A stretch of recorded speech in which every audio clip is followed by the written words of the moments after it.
I was never afraid of being alone. At least that's what I told myself. My parents had to travel for the weekend, leaving me alone in our quiet house on the outskirts of Portland, Oregon. I was 17, old enough to handle a couple of nights by myself. At first, I was even excited about it. No rules, no curfews, just me, some junk food, and horror movies. But I didn't know that by the time Sunday came, I would be begging to never be alone again. The first night started off normal. I made some popcorn, picked a movie, and settled onto the couch. Outside, the wind howled against the trees, but that was typical for this time of year. October nights in Oregon had a way of feeling restless. About halfway through the movie, I heard something. A soft creak from the hallway behind me. I muted the TV and turned around. The house was silent, just the way I left it. Probably the old wood settling, I thought. I shrugged it off and hit play again. Then came the second sound, this time from upstairs. A slow, deliberate thump, then another. Footsteps. My breath hitched. I froze, gripping the blanket tight. The house was locked up, I was sure of it. I hadn't heard a door open, no broken windows, no alarm. I grabbed my phone and turned on the flashlight. Hello? My voice barely carried over the hum of the refrigerator. Silence. I stood up, forcing myself to move toward the staircase. Each step felt heavier than the last. When I reached the top, I peered down the hallway. My bedroom door was slightly open. I was certain I had closed it. I swallowed hard. I reached for the doorknob, slowly pushing the door open with a quiet creak. My room was exactly as I left it, except for one thing. The closet door, which had been closed, was now slightly ajar. I took a step closer, my fingers tightening around my phone. Every muscle in my body screamed at me to run, but something stronger kept me rooted in place. I extended a shaky hand toward the closet door. My breath came in shallow gasps, and then something moved inside. The air in my bedroom turned thick, suffocating. My skin prickled as if the entire room had eyes on me. Something inside the closet had shifted. I wasn't imagining it. I heard it. A soft, dragging sound like fabric brushing against wood. I took a step back. My legs felt numb. Every logical part of my brain screamed at me to run, to leave the house, to call someone, anyone, but I couldn't move.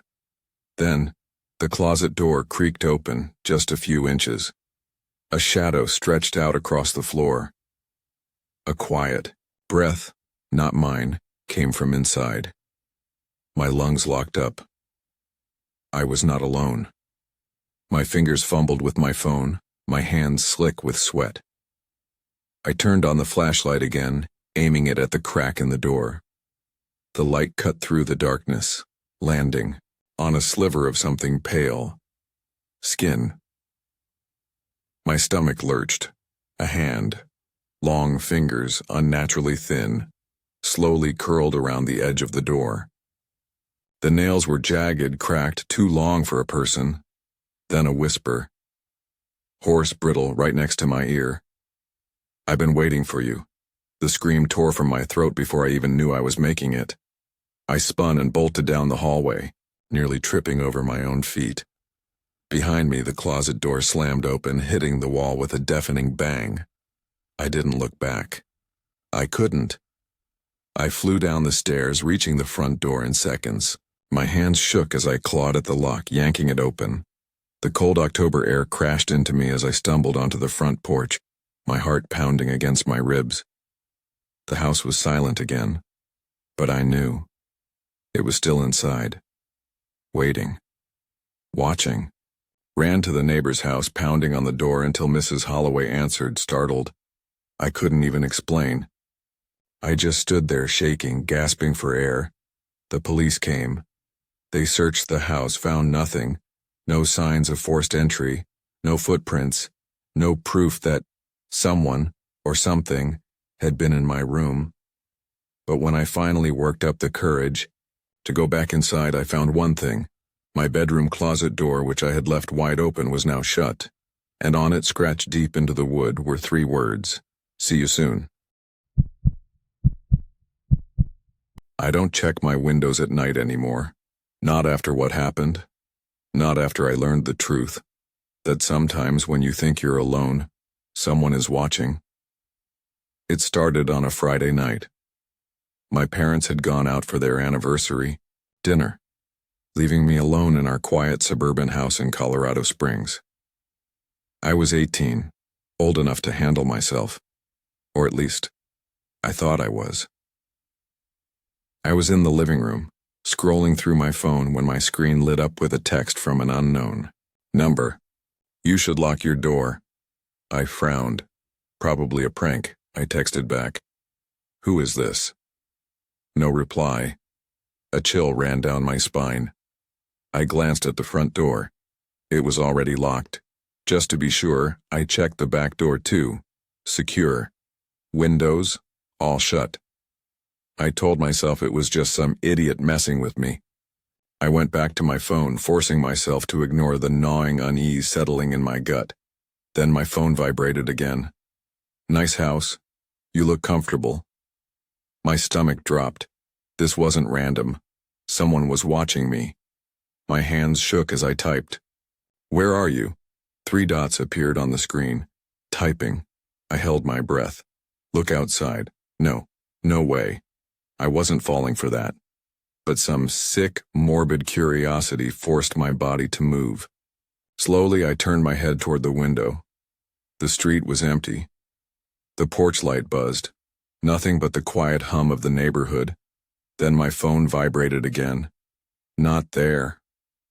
My blood ran cold. Something inside me knew where to look. Dread pooled in my stomach as I turned ever so slowly toward the back sliding glass door. And that's when I saw him. A figure stood outside in the darkness, pressed against the glass. Tall. Motionless. Face hidden by a hoodie.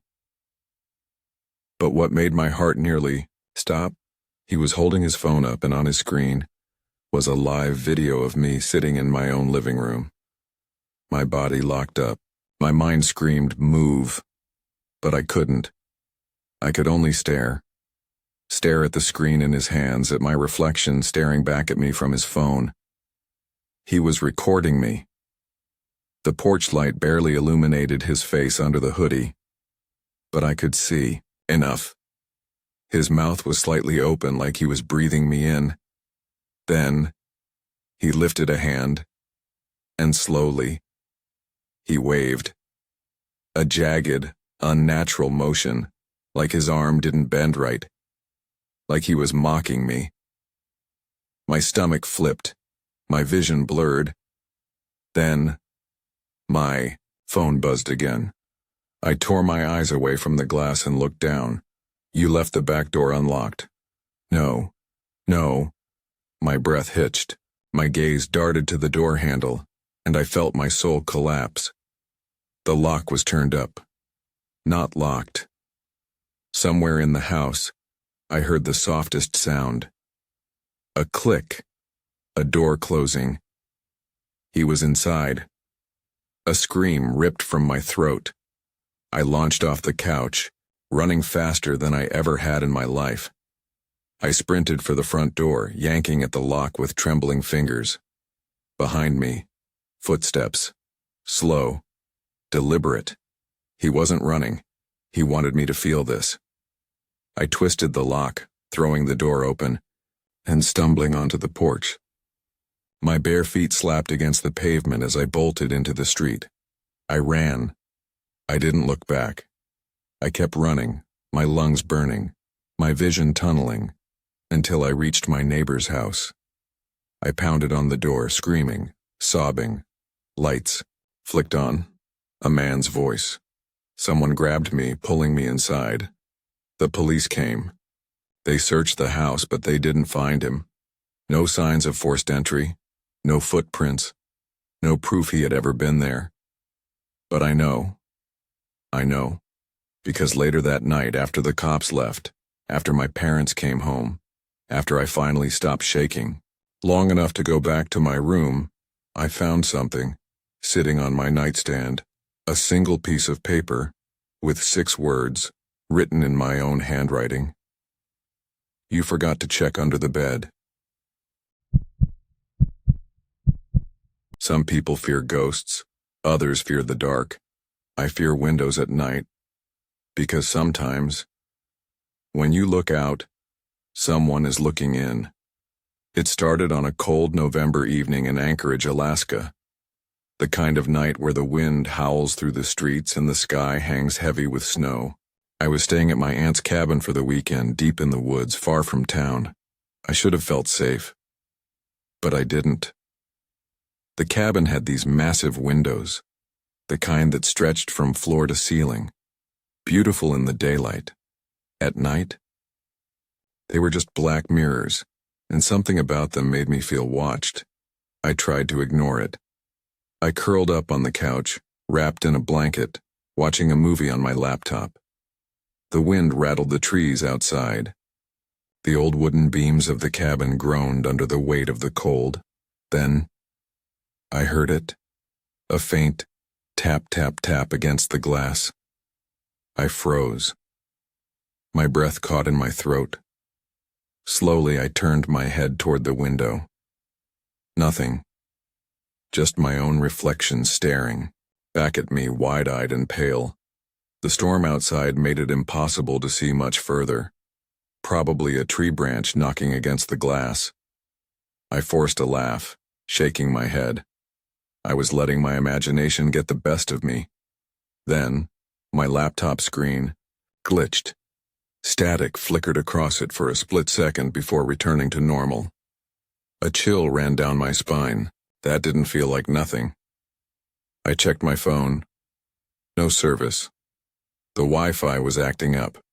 Again, probably just the storm.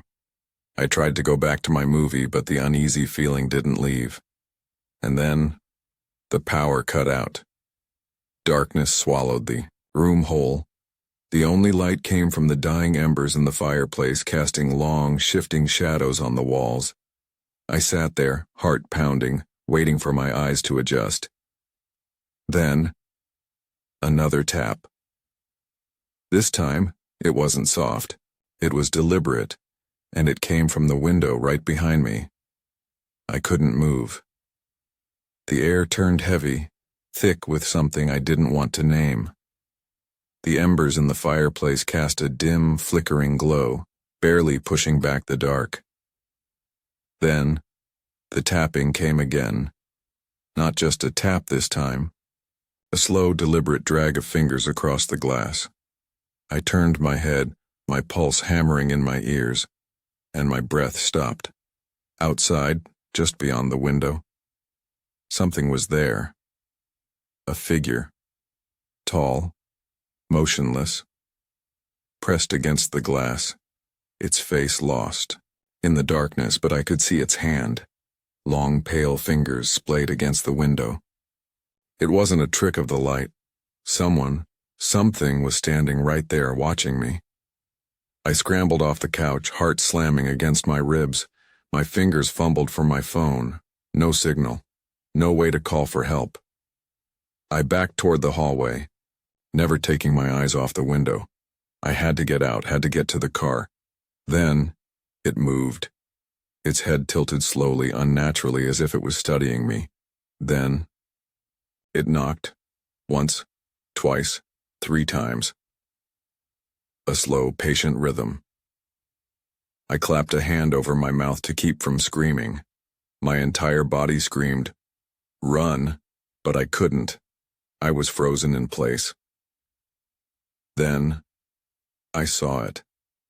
Something that made my stomach twist into a knot so tight I thought I'd be sick.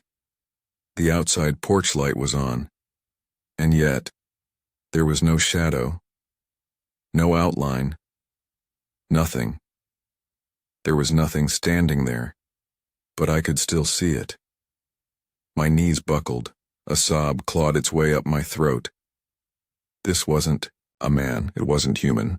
Then the worst sound yet, a soft creak. I turned, and my world collapsed. The front door, the one I had locked, the one that should have been shut, was now standing open.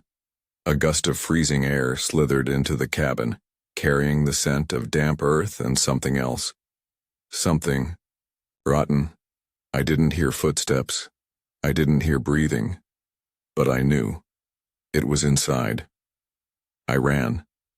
I didn't stop to think, didn't stop to check, didn't stop to look. I sprinted into the bathroom, locking the door behind me. My shaking fingers scrambled for the light switch. The power was still out. I pressed my back against the tub, forcing myself to stay silent, even as my chest heaved. Outside the door, soft footsteps, slow, dragging. It was looking for me. I bit, down on my hand to keep from whimpering. Then, the doorknob twisted. Once. Twice. Then, silence. I waited. Seconds, minutes, an eternity. Then, finally I heard it, the front door creaking open again. The wind howled through the cabin and then, slam. Silence. I don't know how long I stayed in that bathroom. Maybe hours, maybe all night. But when the sun finally started creeping in, through the cracks in the window, I forced myself to move. I inched toward the door, my breath shallow, my whole body trembling. Slowly I turned the knob and peeked out. The cabin was empty. The front door was closed. Nothing looked disturbed. No footprints in the snow outside. No sign that anyone had ever been there. But I know. I know what I saw. And when I finally worked up the courage to leave, I found something waiting for me. On the window, the one where it had stood, a single handprint. Not human. Too long. Too thin. And beside it, scrawled in the frost, were 3 words. See you tonight. I never used to notice the vents. They were just there. Grates in the ceiling. Quiet. Ignored. But now, I can't look at them without feeling watched, because something is watching. It started 2 weeks ago, when I moved into this old apartment, in Seattle. It wasn't anything special. Small, kinda outdated, but cheap. And for someone living alone, that was all I needed. The first night was normal. The second night? That's when I heard it. A faint scratching. It came from the vent in my bedroom. At first I thought it was a rat. The building was old after all, but the noise wasn't right. It wasn't frantic, like claws scurrying. It was slow, deliberate, like something was dragging its nails along the metal. I grabbed a broomstick and jabbed at the grate. The noise stopped immediately. I convinced myself it was nothing. Maybe just the pipe settling, or my imagination playing tricks on me. But then, that night as I lay in bed just on the edge of sleep, I heard it again. But this time, it wasn't scratching. It was breathing. A deep, raspy inhale. Then, a slow, wheezing exhale. My skin prickled. The sound wasn't coming from the walls. It was coming from inside the vent. I turned over, staring at the grate above my bed, my breath shallow. The room was pitch black, but I could feel it. Something was up there, and then the grate shifted. Just slightly. Just enough to let me know. It knew I was awake. I couldn't move. My body screamed, run, hide, do something. But I just lay there, frozen, staring at the vent above me. The grate had shifted just enough to leave a tiny gap, just enough to make me feel exposed. The breathing continued, slow, deep, wet. Then, a click, not from my phone, not from the pipes, from the vent, like teeth snapping together. That was enough to break the paralysis. I shot out of bed, scrambling for the light switch, heart slamming against my ribs. The second the light flooded the room, the breathing stopped. I stared up at the vent, my whole body trembling. The grate was still slightly ajar. I knew what I heard. I knew something had been up there. But there was nothing now. I barely slept that night. Every time I started to drift off, my brain jolted me awake. Certain I'd hear that awful, rasping breath again. By morning, I'd convinced myself I was losing it. Sleep deprivation, stress, my mind playing tricks on me. Then I saw the scratches on the floor beneath the vent. Thin, jagged marks, like something had tried to reach down to get to me. I called the landlord immediately. He laughed it off, said it was probably just a raccoon stuck in the ducts, and sent over a maintenance guy. The guy was old, looked like he'd been working these apartments forever. He climbed up on a ladder, took a screwdriver to the vent, and pried it open. "What the hell?" he muttered. I swallowed hard. "What? What is it?" He didn't answer, just reached up, pulling something out. A piece of fabric. No, not fabric. Cloth. Old yellowed cloth like part of a shirt. And beneath it, a fingernail. Not an animal claw. A human fingernail. I felt my stomach drop. The maintenance guy just shook his head. "Probably from some squatter," he muttered, tossing the cloth aside. "Used to be bad in this building years ago. Maybe some drifter crawled up in the vents and—" He stopped. His face paled. Then, without another word, he jammed the grate back into place, grabbed his tools, and climbed down. "You should break your lease." His voice was flat. "Find another place." I stared at him. "What? Why?" He slung his bag over his shoulder, avoiding my eyes. "Some things ain't worth the money." And then, he left. I stood there, heart hammering, staring up at the vent. The grate was closed now, sealed. But that night, at exactly 3:12 a.m., I woke up to a noise, a faint metallic click. I turned over, my pulse pounding in my ears. The vent, the grate was open. And this time, something was hanging out of it. Pale skeletal hand reaching for me. I never believed in ghosts, or demons, or anything beyond the real world. But that changed on a cold November night, alone in my apartment in Chicago. It started with a whisper. I had just locked the front door and curled up on the couch with a glass of wine, letting the soft hum of the city outside lull me into a false sense of security. My phone buzzed, a work email. I sighed, rubbing my temples, when suddenly, bzzzt, the intercom. The sharp buzz made my heart skip. It was past midnight. No one ever visited me this late. I hesitated before pressing the button. "Hello?" Silence. Then, in the quiet hum of static, a whisper seeped through. A slow, distorted voice that slithered through the speaker like something diseased. "I see you." A chill gripped my spine. I stood up, my eyes darting to the locked door. The apartment building had a security gate. No one should be able to get in without a key. Maybe it was a drunk neighbor pressing the wrong button. Maybe it was a prank. I swallowed hard. "Who is this?" Silence. Then, "Don't go to the window." My blood turned to ice. I wasn't near the window. I wasn't even thinking about the window, but now I couldn't stop myself.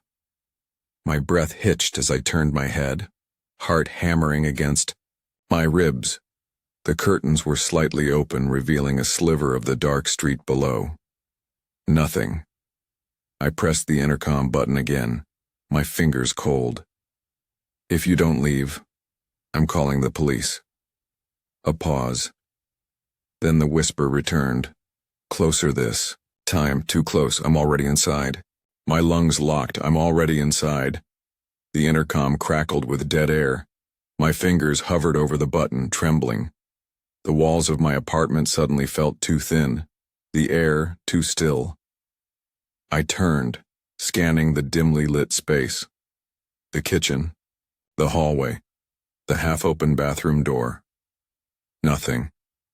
I forced a breath, gripping my phone. Stay logical. Stay calm. Maybe it was a glitch. Maybe.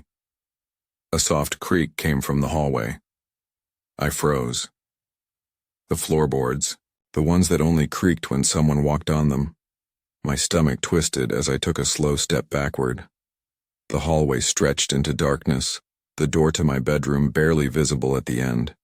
A part of me screamed to run, to fling the door open, and escape. But my body refused to move. Then, from the darkness, a whisper. You left the closet door open. The words slithered through the silence like rotten breath on my neck. My closet, in my bedroom. I hadn't opened it.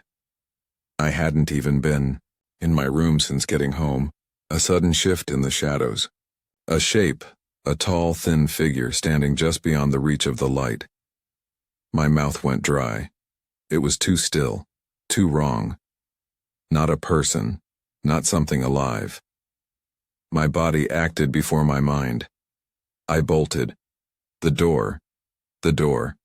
I reached for the lock.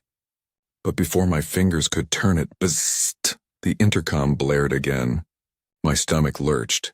The whisper returned, now a chorus of voices layered over each other, tangled and rasping. I told you not to look. The lights flickered. My reflection in the window did not move.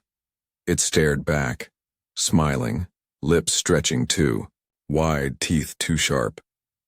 Darkness. The apartment went silent. When the lights flickered back on, the door was still locked. The window was still closed, but the closet door in my bedroom stood wide open, and I was no longer alone.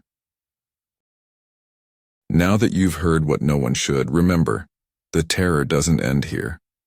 There are still many stories lurking in the dark, waiting to be told. So subscribe, leave a like, and share this video with your family. It helps me a lot to keep bringing you these chilling tales. And don't forget to check out the next video playing on the screen if you dare to face more nightmares.